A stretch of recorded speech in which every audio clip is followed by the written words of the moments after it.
यो एउटा चाहिँ रमाइलोको लागि मात्रै। अहिले चाहिँ ठ्याक्क कति 8 बज्दा म यो बबई भन्ने ठाउँमा आएको छु। हामीलाई पुग्नु पऱ्यो नेपालगञ्ज, अनि नेपालगञ्ज अगाडि जम्मा 69 किलोमिटर लेखा भएर या बिस्तारै गयो भने 8 बजीसम्म पुगिन्छ भन्ने हिसाबले चाहिँ हामी आउँदै थियौँ। बिचमा आर्मीले जानै दिएन, 7 बजेपछि यो यहाँबाट जान मिल्दैन भनेर भन्नुभयो।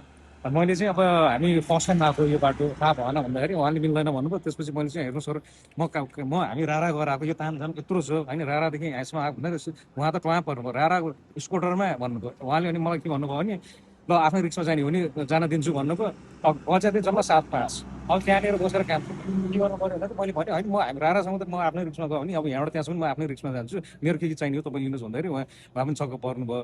त्यसपछि यहाँ बाटोमा फेरि ब्याग भएर आउँछ के गर्ने भन्ने कुरा भयो यो मेरो मेरो यो घन्टाको साथीले। त्यसपछि अब मैले के भने भन्दाखेरि होइन, ब्याग आयो भने दुवैजना मर्न त मर्छौँ, तर यो के भाग्यो भने त दुवैजना स्योर मऱ्यौँ। कमसेकम हामीले के गर्न सक्छौँ भने दुवैजनाले नडराइकन यसै मर्ने उसै मर्ने लडेर मरौँ। त्यो भयो भने यसो ढुङ्गासुङ्गा के छ भनेर यसो हाल्यौँ होइन। अब के रिक्सको भएर आयो भने त हान्नु त पऱ्यो भनेर एउटा ढुङ्गा चाहिँ हाल्यौँ होइन। तर अनि यस्तो तुफान कुदायो यहाँ बबई भन्ने ठाउँमा चाहिँ त्यहाँ हामी 7 भनेपछि राम्रै स्पिडमा आइएछ कि। ल यसरी चाहिँ एउटा रमाइलो गफगाफ गर्दै यो बाटो काटियो।